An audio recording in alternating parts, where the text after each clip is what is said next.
Stress is the start. Absolutely. It's a silent killer. We're not doctors here to be advising. Why would a Swiss person do it? He looked fine every day.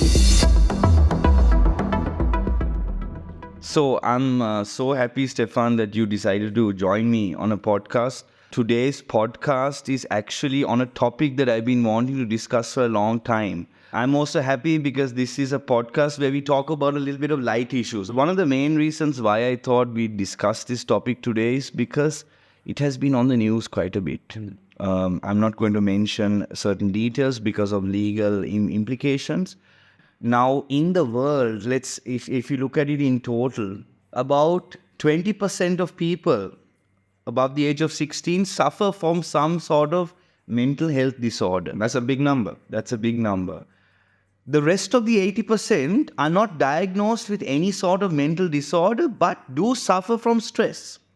Now, as we know, stress leads to overthinking. Stress is the start of what could potentially be or lead to a huge mental disorder. Absolutely. It's a silent killer, stress. That is why today I thought of discussing this issue of mental health, how it affects us all, and how it is actually growing. It's growing amongst especially young people who feel like they have to prove themselves. I still remember a story where my grandfather, who's still alive, 95, he told me, he said, "Sean, what are you worried about? You all have everything. And yet you all are still, overthinking and, taking things too seriously." Please tell us what your thoughts are on this very, alarming issue. Sean, thanks. It's good to be here on a podcast with. By the way, me and Stefan know each other for a long time, and when he smiles, I smile. Okay? Because, we've known each other for many, many, many years. And as you correctly mentioned, mental health is something that is so prevalent. It's such a real issue. And so many people are going through mental health. And see, we're not doctors here to be advising you as a doctor or a psychiatrist. But as Sean said, this is a casual conversation between two people. And, in my life, I'm 36 today, there have been moments in my life that I have gone through certain periods or had challenges when it came to mental health. I believe at least 90% of people throughout their life, they would have had one challenge or come across an area where they have faced mental health. I was reading an alarming figure recently in one of these articles, but it was an old article in 2010 where the suicide rate in the country was 6,000 people per year. And what was more alarming than that was at least 100,000 people in Sri Lanka attempted suicide. I mean, that's an alarming rate. Sri Lanka has one of the largest suicide rates in the world, globally. So this thing about mental health, it's so real. What is mental health? Some say that mental health includes emotional, psychological, and even social. It's to do with social well-being. It's more than just an absence of mental illness. So I think it's good that you're having this podcast just to bring awareness, and our hope is maybe by it someone can be helped through listening to this. Yeah, when I was talking to my mother yesterday, and I asked her, I said, "Mom, I'm going to do a podcast on, my mother." Yeah, of course. She's a great lady.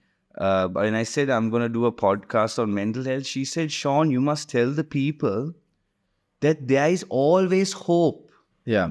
It could be hope from God, or it could be hope from a particular person that you can just talk to." Absolutely. Now, in the case of younger people, and I myself have gone through this, sometimes we can't talk about certain things. That's right. It just messes up with our image, or at least we feel it messes up with our image for those who already care about us. Yes.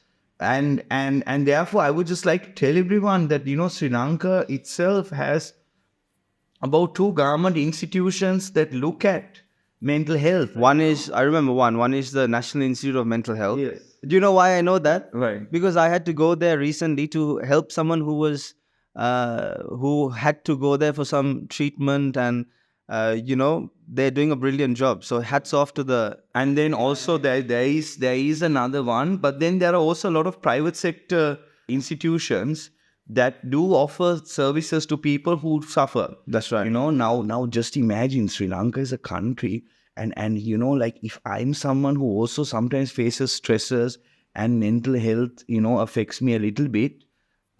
Just imagine what the other people are going through. Correct. Just imagine all the people who had to go through much bigger issues than us and had no one to talk to. This is, I don't know. Let's see if YouTuber loves us to talk about these things. But when the Lotus Tower was being built, there was a guy from Kilinoche, and this was on Daily Mirror when I read that particular article, that incident that happened recently. Yeah. There's a guy, while it was still being constructed, he walked up and, did the unthinkable. And there must have been something going on in his mind that led him to that situation, Stefan. Absolutely. And that is why today I just want to also talk about the root causes of it, but then also the solutions to it. Because we'd rather end this podcast by advising people or giving them a little bit of an insight on how to cope with it. That's right. So that you brought up something. carrying on from there, yeah. You brought up something interesting. You said, I had issues with the mind and did something unthinkable. That's the billion-dollar question, because today, if one was to ask, where does mental health really affect? One of the answers someone would give, or doctors would give, or research would say, is mental health affects the mind. Then the next billion-dollar question, Sean, is where is the mind? If I was to ask you that question, where is the mind, what answer would you give? Please, you asked me this in the car and I said I couldn't. Now just tell us. So today, thousands of years of research has been done to figure out where the mind is. Some research concludes that the mind is in the brain. Other scientists and research concludes that there is no conclusive evidence of exactly where the mind is. This is sometimes where the challenge is when it comes to mental health. Doctors or some people say the mind is in the brain. But then, have you ever heard a doctor saying to a patient, can you do an MRI scan and show me your mind? You can't, right? That's an interesting point. If you take an MRI scan today, you will not see the mind in an MRI scan. The mind it's an unseen reality.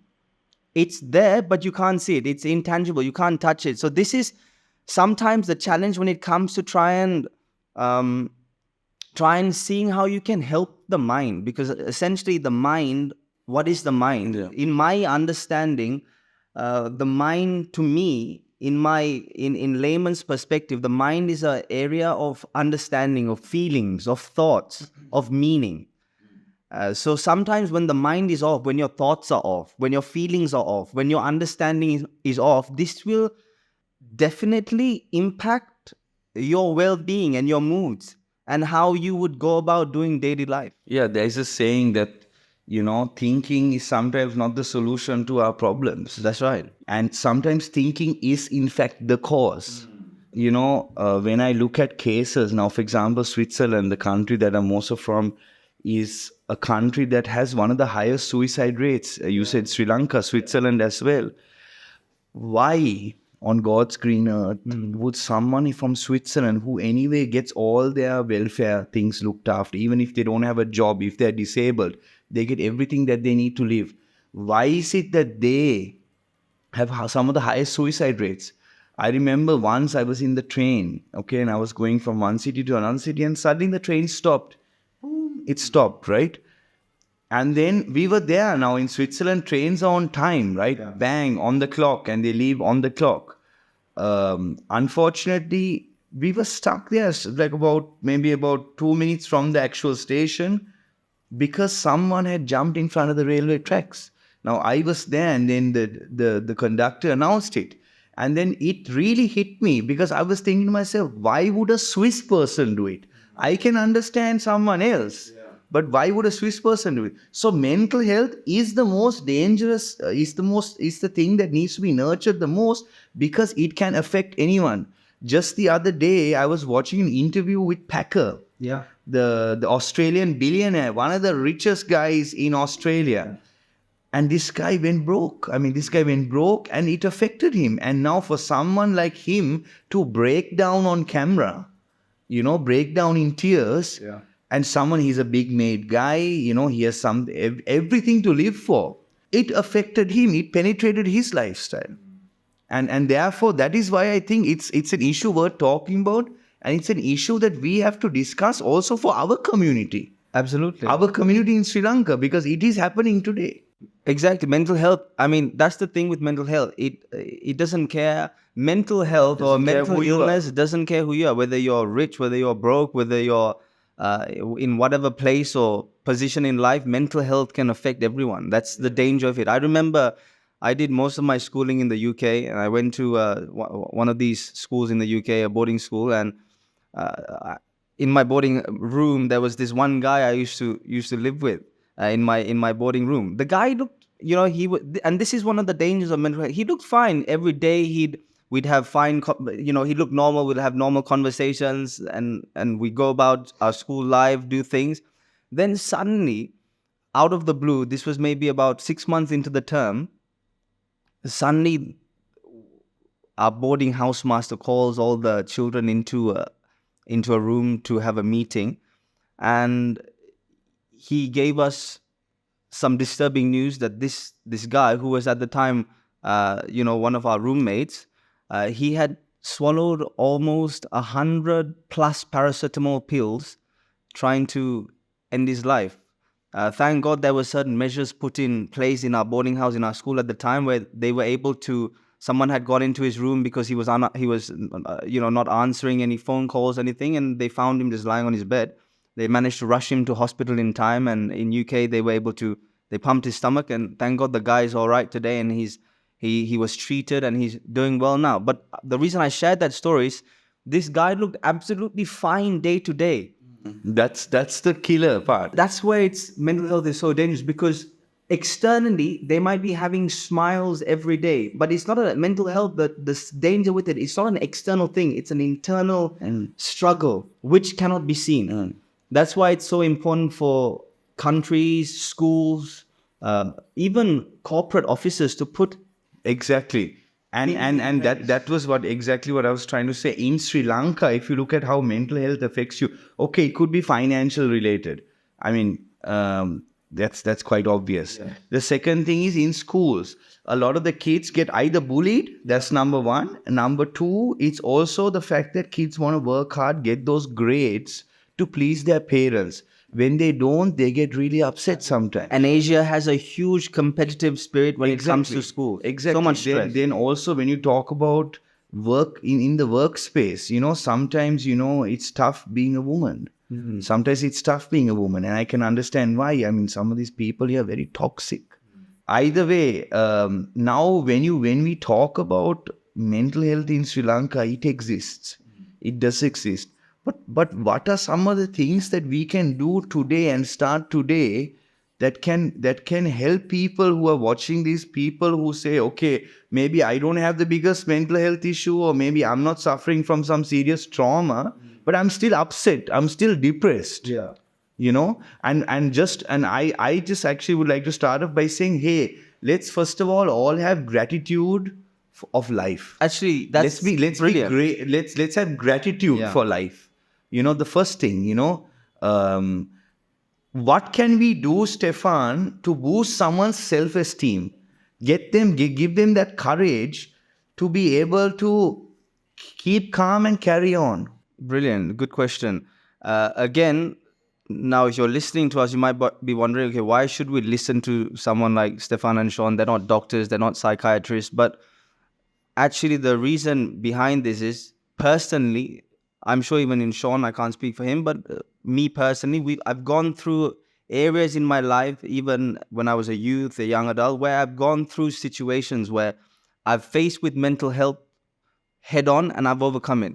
And I've done certain things in my life to help me through that.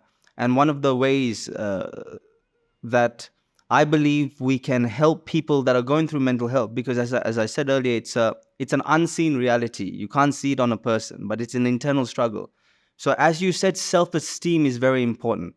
It's important as a person to protect your environment. And what I mean by environment, people are environments. Some people can bring in positivity, some people can bring in negativity. And fostering the right environment, whether your parents that have children at home, setting the right environment is so important.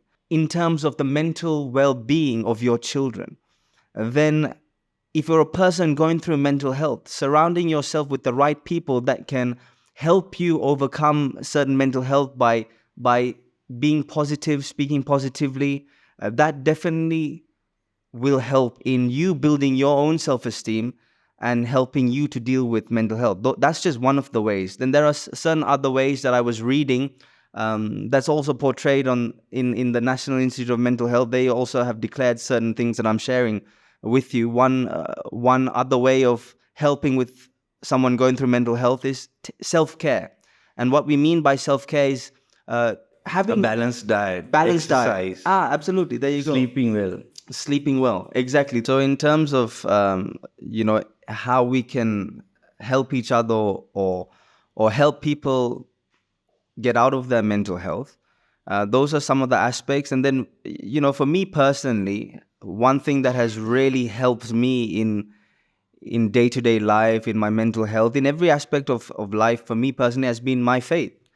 So each person has their faith in the God that they believe, or whatever God that they believe. So my faith in I'm a Christian. My faith in my God has really helped me in my peace, my well-being, in my mental health, in my day-to-day activities. And I think that's something that's so important for you as an individual, to have a purpose and meaning. The moment you find your purpose in life, there's a philosopher. His name is Mark Twain. Have you heard of him? Yeah. He's a famous author. He